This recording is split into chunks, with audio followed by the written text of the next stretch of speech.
آج کل ہر طرف گمراہی پھیلی ہوئی ہے، تو پھر اللہ کو ہم کیسے جان سکتے ہیں اور ایمان کو کیسے قائم رکھیں؟ صرف خدا کو ماننے سے عبادت پوری نہیں ہو جاتی۔ خدا کو تو اور بہت سارے لوگ مانتے ہیں جو مسلمان نہیں ہیں۔ آپ کے لیے ضروری ہے کہ آپ اللہ کے حبیب پاک صلی اللہ علیہ وآلہ وسلم کے حوالے سے مانیں۔ خدا تو ساری کائنات کا ہے، ماننے والوں کا بھی اور نہ ماننے والوں کا بھی، وہ تو ہر ایک کو پالے گا۔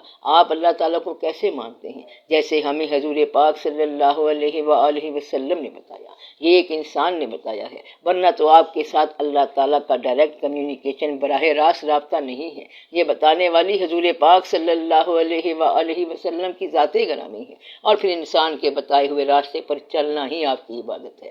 اللہ کو صرف حضور پاک صلی اللہ علیہ وآلہ وسلم جانتے ہیں، اللہ ان کو جانتا ہے، اور ہمیں جو راستہ بتایا گیا ہے ہم نے اس راستے پر چلنا ہے۔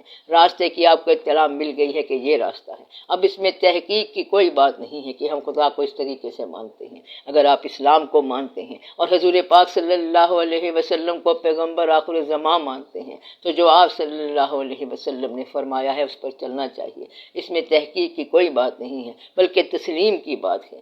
تحقیق تو آپ دنیا کی کریں جسے آپ تسلیم کرتے ہیں، تو اللہ کی تحقیق نہیں کرنی، کیونکہ اللہ آپ کی تحقیق میں نہیں آ سکتا، وہ تو خالق ہے، مخلوق اس کی کیا تحقیق کرے گی؟ تو آپ خالق کو تسلیم کریں، اور جو اس نے کہا وہ مان لیں اور کر ڈالیں۔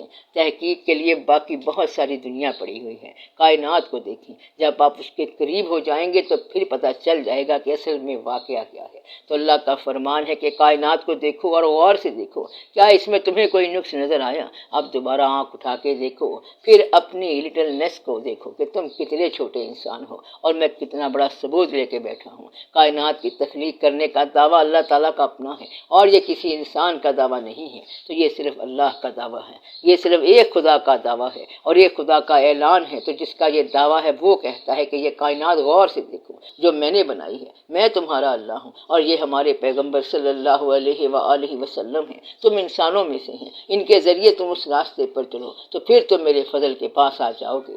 لوگ تو اس زمانے میں بھی گمراہ تھے جب آپ صلی اللہ علیہ وسلم تھے، کافر تو حضور پاک صلی اللہ علیہ وآلہ وسلم کے زمانے میں بھی تھے، کافر تو رہے گا، اور مومن آج بھی رہے گا۔ آج کل کا زمانہ جس کو آپ جوانوں کا یا ڈسکو کا زمانہ کہہ رہے ہیں، اس زمانے میں ماننے والے بے شمار ہیں۔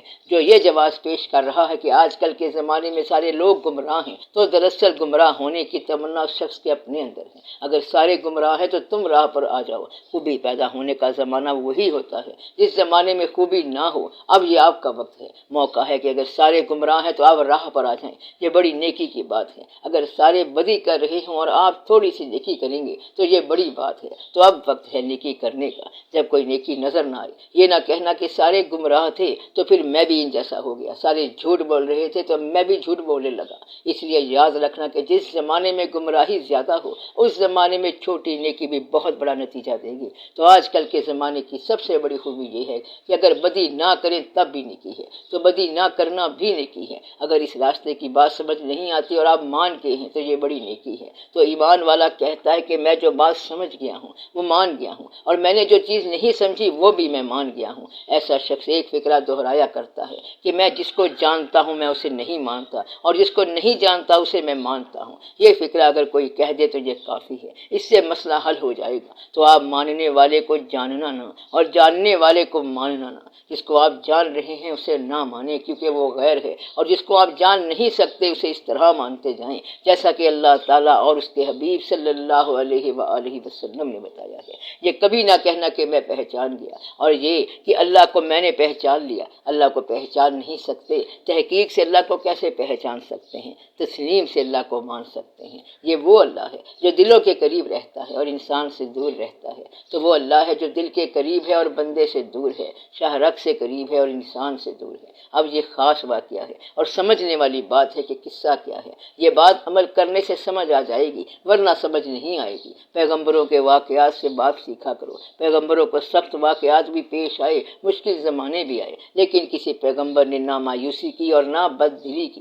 لوگوں نے ان سے کہا کہ آپ کیا پیغمبر ہیں، کتنا مشکل واقعہ آپ کے ساتھ ہو گیا۔ مثلاً ان کا بیٹا جدا ہو گیا، یعقوب علیہ السلام کو بیٹا نہیں مل رہا تھا، تو لوگوں نے کہا کہ آپ ابھی تک اللہ کا ذکر کر رہے ہیں۔ انہوں نے کہا کہ یہی تو خوبی ہے کہ ہمارے ساتھ اگر اللہ کی طرف سے کوئی سخت واقعہ بھی آ جائے تو بھی ہماری تسلیم میں فرق نہیں پڑتا، تو وہ ہیں پیغمبر۔ تو آپ بھی اس طرح فیصلہ کیا کریں کہ حالات کی وجہ سے آپ کا خیال نہ بدلے، اعتماد نہ بدلے، اپنے ایمان کو حالات کے ساتھ مشروط نہ کرنا۔ حال کچھ بھی ہو، ایمان ایک ہونا چاہیے۔ اگر غریب ہو جائیں تو بھی آپ مسلمان ہوں، امیر ہو جائیں تب بھی مسلمان، صحت ہو تب بھی مسلمان، بیمار ہو جائیں تو بھی مسلمان، چاہے جو حالات ہوں، وہ جس حال میں رکھے ہمیں راضی ہونا چاہیے۔